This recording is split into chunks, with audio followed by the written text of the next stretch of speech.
Halo, apa kabar? Saatnya Anda menyimak berita Palembang bersama saya, Auriga Agustina. Sejumlah berita menarik akan kami sajikan untuk Anda. Berikut 3 berita utama hari ini. Tak kunjung diperbaiki pemerintah, warga desa Cahaya Alam Muara Enim bergotong royong secara swadaya perbaiki jalan desa.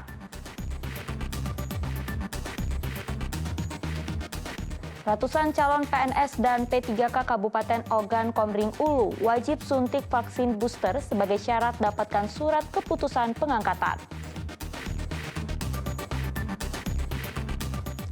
Selama masa pandemi COVID-19, sektor pembangunan hunian menurun. Perajin batu bata di Kabupaten Ogan Komering Ulu ikut merugi.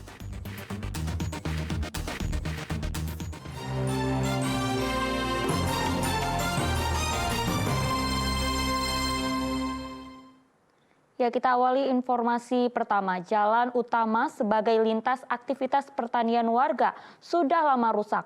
Warga di Desa Cahaya Alam Kabupaten Muara Enim memilih bergotong royong memperbaiki jalan secara swadaya. Semangat kekompakan dan kerjasama membangun desa masih terasa kental bagi masyarakat Kecamatan Semende Raya, Kabupaten Muara Enim. Puluhan warga desa Cahaya Alam, desa Datar Lebar dan desa Danau Gerak dibantu Babinsa dan perangkat desa mereka bergotong royong memperbaiki jalan desa yang rusak. Seorang warga mengatakan kondisi jalan penghubung desa Cahaya Alam dengan desa Danau Gerak sudah bertahun-tahun tidak pernah diperbaiki pemerintah. Padahal jalan ini sangat penting bagi aktivitas warga, khususnya untuk mengangkut hasil pertanian. Oh, ini memang udah parah ini Pak. Udah sekian tahun belum ada rukunnya, baru Babinsa sekarang ini lah dari. Alhamdulillah. Ya, harapannya gimana Pak? Untuk depannya supaya dijaga bersama, dan kalau ada yang kira-kira yang bisa membantu, ya kami sangat mengharapkan jalan utama, jalan asli ini. Babinsa Kecamatan Semendo membenarkan bahwa masyarakat memperbaiki infrastruktur jalan yang sudah lama rusak secara swadaya. Masalah dana untuk perbaikan jalan ini swadaya daripada masyarakat dua desa. Dengan kegiatan masyarakat ini dinilai rasa kompak gitu kan. Bagaimana tanggapan Bapak untuk selanjutnya? Untuk selanjutnya kita sementara waktu menunggu respon dari pemerintah, kita berusaha untuk memperbaiki secara swadaya. Kebutuhan jalan yang memadai sudah sangat darurat, sehingga jalan rusak sepanjang 5 km ini harus segera diperbaiki untuk kesejahteraan masyarakat di Kecamatan Semende Darat Ulu. Yanuar Ikhrom melaporkan dari Kabupaten Muara Enim. Ya, warna dasar tanda nomor kendaraan bermotor akan dirubah dengan warna dasar putih dan tulisannya berwarna hitam. Untuk kendaraan roda 2 dimulai bulan Juli, sementara roda 4 dimulai bulan Agustus 2022. Perubahan warna dasar plat nomor kendaraan atau tanda nomor kendaraan bermotor akan berlaku di Sumatera Selatan mulai Agustus 2022.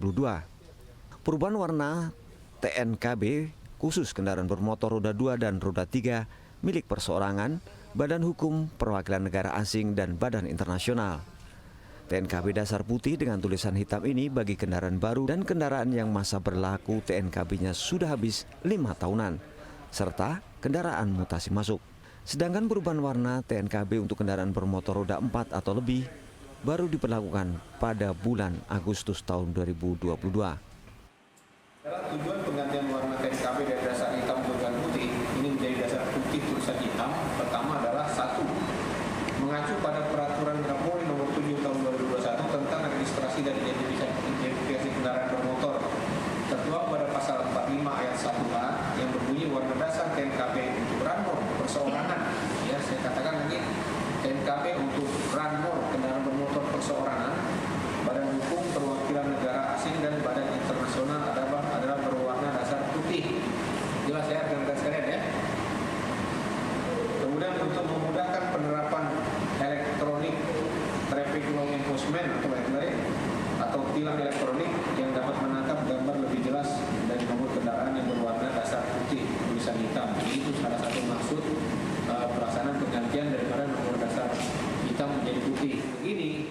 Penggantian warna TNKB ini untuk mempermudah penerapan tilang elektronik atau ETLE melalui bantuan kamera yang dapat menangkap gambar lebih jelas.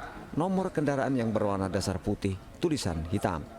Sementara itu untuk TNKB spesifikasi lama masih berlaku dan tetap dapat digunakan hingga habis masa berlakunya.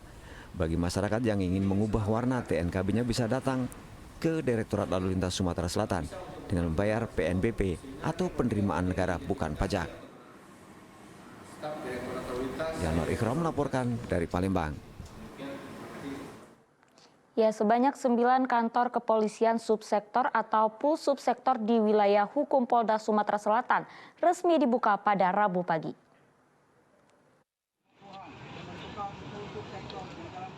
Peresmian 9 kantor kepolisian subsektor atau Polsubsektor di wilayah Sumatera Selatan digelar di Mapolrestabes Palembang pada Rabu pagi. Ke-9 kantor kepolisian subsektor ini diresmikan langsung oleh Kapolda Sumatera Selatan, Irjen Tony Harmanto. Ke-9 kantor subsektor tersebut berada di Ilir Timur 3 Palembang, Lubuk Liat, Rambang Kuang, Lubai Ulu, Muara Sugihan, Air Sale, Lubuk Linggau Selatan 2, Lubuk Linggau Timur 2, dan Lubuk Linggau. Polda Sumatera Selatan mentargetkan pembentukan 241 Polsubsektor dan baru terrealisasi 171. Sisanya sebanyak 55 Polsubsektor sedang diajukan dan 15 lagi masih proses persiapan pengajuan. Idealnya satu kecamatan memiliki 1 polsek atau polsubsektor. Sementara untuk menuntaskan target pembangunan kantor polsubsektor dibutuhkan dukungan dari pemerintah daerah setempat. 241 kita masih kurang sebanyak 79, tetapi dengan usulan yang tadi ada yang dalam pengkajian di Mabespori tinggal 55 saja. Nah, terkait dengan target waktu ini juga bergantung pada dukungan anggaran dari kepolisian ataupun nanti pemerintah daerah yang bisa melengkapi polsek-polsek ini sehingga nanti diharapkan satu kecamatan, satu polsek di semua jajaran wilayah Sumatera Selatan. Ya. Itu maksudnya. Jadi target waktu jelas kita berharap semuanya bisa segera terpenuhi. Tetapi kembali tadi bahwa perlu dukungan anggaran, dukungan personel, kemudian prasarana berkaitan dengan bangunan polsek atau polsubsektor tadi. Keberadaan 9 Polsubsektor ini diharapkan dapat menyelenggarakan tugas pokok Polri dalam memelihara keamanan, ketertiban masyarakat, penegakan hukum, serta pemberian perlindungan dan pelayanan kepada masyarakat. Dengan demikian, keberadaan Polsubsektor ini dapat dirasakan langsung oleh masyarakat setempat. Dedy Ruansyah melaporkan dari Kota Palembang.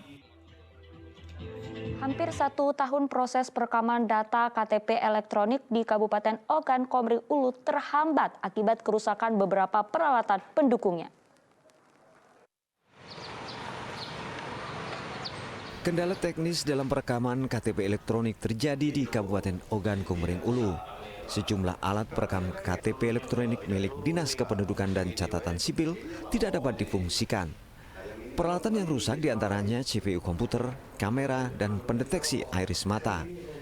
Kerusakan peralatan tersebut telah terjadi sejak 1 tahun terakhir. Ironisnya lagi, beberapa alat perekaman di tingkat kecamatan pun mengalami nasib yang serupa. Kondisi ini membuat pelayanan perekaman KTP elektronik di Kabupaten Ogan Komering Ulu menjadi terganggu.